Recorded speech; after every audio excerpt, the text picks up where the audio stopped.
Hello. So I have come up with cross price elasticity of demand, right? So now it's just the responsiveness of quantity demanded of one product to changes in the prices of other product is your cross price elasticity of demand, right? That's why the term cross price elasticity, right? So in this, what I'm measuring is basically I'm measuring the percentage change in quantity demanded for good Y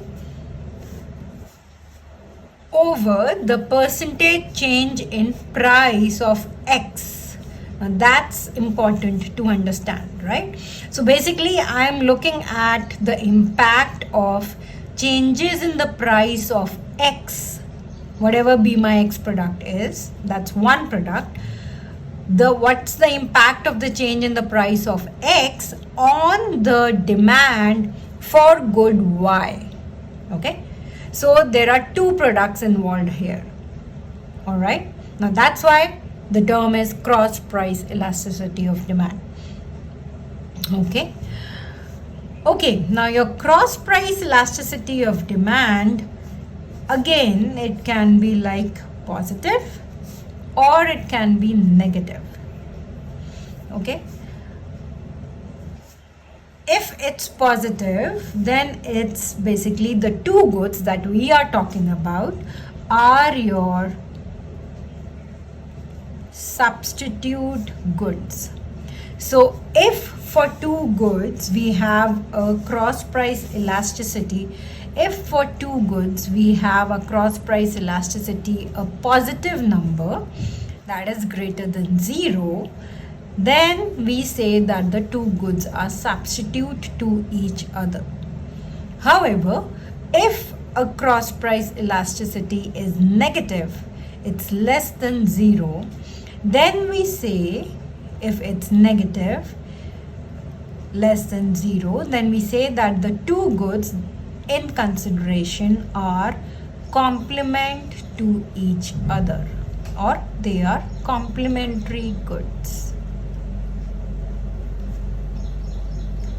Okay, so I'll now give you the examples. So let's say the two goods that I'm talking about, first is your sweater or pullover, whatever you call it, and the other good I'm talking about is, let's say, the price of this good X is sweater, and let's say I have sweatshirts, which is my demand for this Y good. So this is my Y good.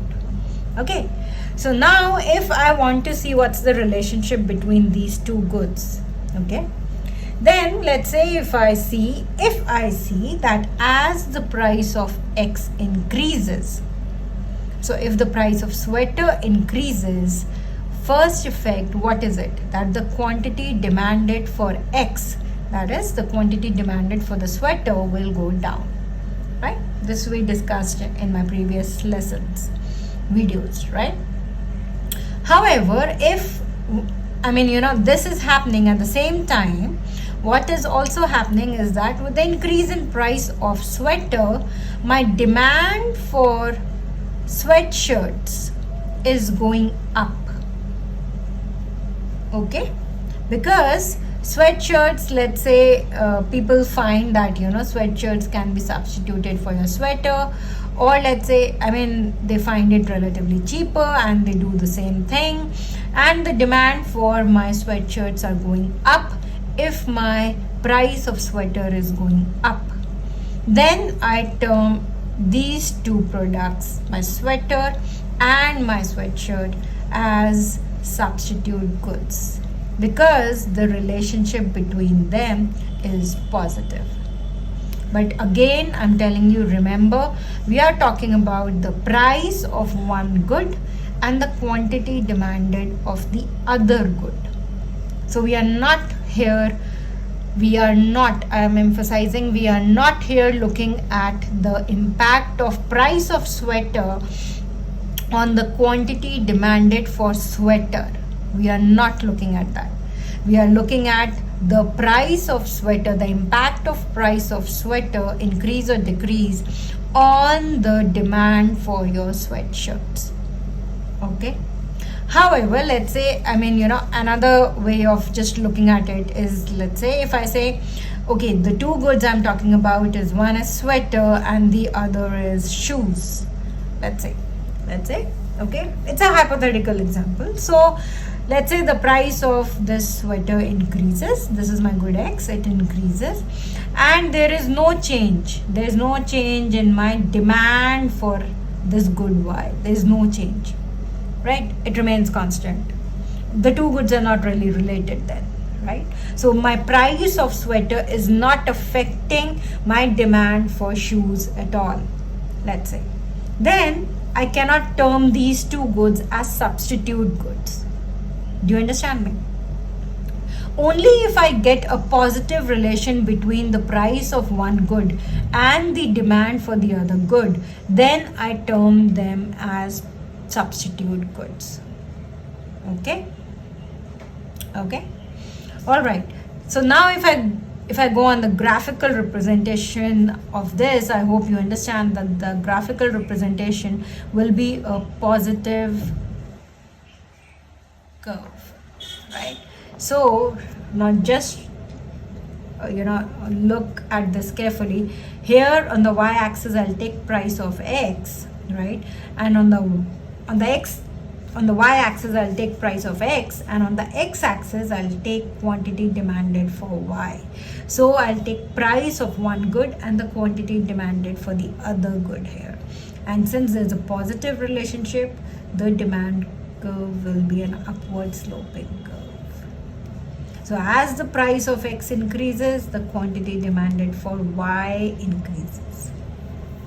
Understood? Okay. Now if we come back to this, if we go to this complementary goods. So complementary goods are the goods where the relationship between two goods is negative, right? So let's say if I take the example of your laptops and the softwares that are installed in it, okay? So if my price of laptop increases, it's my X good, this is my Y good, and this is my X and this is my Y good, okay? So if my price of X increases, my price of laptops increases, then what happens to the demand for the softwares that I have to install in it, right? That I have to install in it. So now if my price of laptops increases, then obviously my quantity demanded for laptops will decrease, right? Now since my quantity demanded of laptops will decrease, so will the demand for my softwares. Because people will be buying less laptops and so they will be installing less softwares. Right? Do you understand this? So what we are looking at is the relationship between these two things.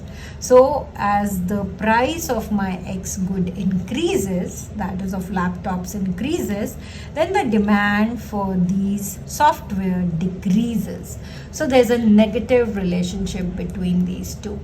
Now if that happens, if I get this negative relationship between two goods, I say that the goods are complementary, or the goods are complement to each other, right? And so the diagram, the graph will be a negative line, will be a downward sloping line, right? So the price of my laptops, X my laptops, and the demand for my softwares. So as the price of laptops increase, the demand for laptops go down, and so the demand for softwares which we have to install in them go down. Do you get that? Okay. So that's your cross price elasticity of demand. Okay. So substitutes, complements, that's the upward sloping curve of substitutes, downward sloping curve for complements.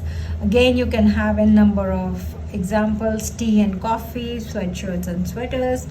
Car and gasoline is one of a classic example of complementary goods. Then vacations abroad and air tickets can also be an example, right? Okay, see you next time. Bye bye.